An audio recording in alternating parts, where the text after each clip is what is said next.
Hello friends. आज मैं आपको एक मेरा बहुत ही अच्छा एक्सपीरियंस बतलाने जा रही हूँ योगा से। आज से कम से कम 6 साल पहले की बात है। 2019 में मेरे साथ कुछ ऐसा हुआ, मुझे इतनी गंभीर बीमारी लग गई कि सभी डॉक्टरों ने मुझे साफ मना कर दिया कि आपको प्रेगनेंसी हो ही नहीं सकती है। मुझे एक्चुअल में एंडोमेट्रियोसिस की समस्या हो चुकी थी। पहले मुझे सिंपल सिस्ट हुए 2017-18 में मिसकैरेज के बाद, फिर वह एंडोमेट्रियोसिस में कन्वर्ट हो गए। मैं बहुत परेशान रहती थी। मुझे योगा में कुछ भी नहीं आता था कि मैं क्या करूं। डॉक्टर बोलते हैं ऑपरेशन, बिना ऑपरेशन के आपको कंसीव हो ही नहीं सकता। फिर किसी के सजेशन से मैंने 2018 में एक योग संस्था ज्वाइन करी। वहाँ मैंने योग सीखा, आसन सीखे, प्राणायाम सीखा, योग निद्रा सीखी। उस दौरान बहुत मानसिक तनाव चल रहे थे, हालत बहुत ख़राब थी। जिन भी महिलाओं को जब बच्चा नहीं होता है ना, तो उन्हें बड़े ही बुरे नज़रिए से देखा जाता है समाज में। जो भी हमसे मिलते हैं बस एक ही बात पूछते हैं, बच्चा कब कर रहे हो।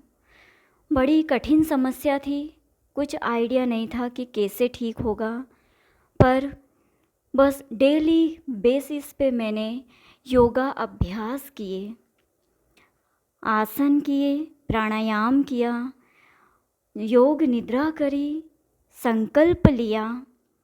और योग संस्था के ज्वाइन करने के 3 महीने बाद एंडोमेट्रियोसिस की कंडीशन में मैंने कंसीव कर लिया, जो एक मिराइकल था, चमत्कार था मेरे लिए।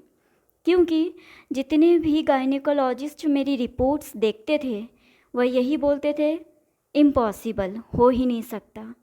और जब कंसीव कर लिया उसके बाद बोला गया कि आपको पूरे 9 महीने बेड रेस्ट लेना पड़ेगा, वरना आपका मिसकैरेज हो जाएगा।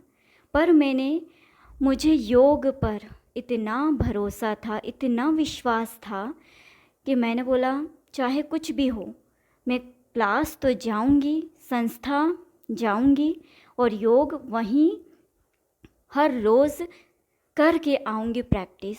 ये मेरे लिए बहुत ही खुशी की बात रही कि मैंने पूरे 9 महीने तक, 9 मंथ तक कंटिन्यू क्लास ज्वाइन रखी।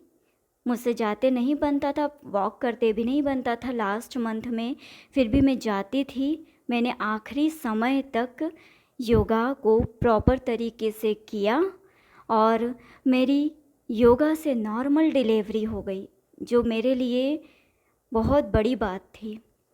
और यह चमत्कार सिर्फ़ और सिर्फ योगा के करने से हुआ। डॉक्टर आपको भले ही कुछ बोले, लेकिन आपको भरोसा होना चाहिए। आज जो मेरी लाइफ में मैंने सोचा ही नहीं था कि अब मुझे कभी बच्चा हो सकता है, आज मेरी एक बेटी है जो 5 साल की हो चुकी है। आप वीडियो के एंड में एक छोटी सी क्लिप में देख सकते हैं। तो इस प्रकार एंडोमेट्रियोसिस हो या फिर आपको नॉर्मल सिस्ट हो, यदि डेली बेसिस पे आप प्राणायाम, कपालभाति क्रिया, अनुलोम विलोम के साथ अपान मुद्रा लगा के करते हैं, साथ ही कुछ आसन करते हैं, जैसे बटरफ्लाई पोज, सेतु बंधासन, मार्जारी आसन, और भी कई आसन, ताड़ासन, तिर्यक ताड़ासन, काफ़ी सारे आसन होते हैं, मत्स्यासन, चक्की चालन आसन, योग निद्रा हफ्ते में 1 बार संकल्प के साथ करें, बहुत बेनिफिट मिलता है। तो ये मेरी खुद की रियल स्टोरी थी और रियल एक्सपीरियंस था, जो सब मना कर गए वह मैंने करके दिखाया। तो कभी भी हिम्मत नहीं हारनी चाहिए।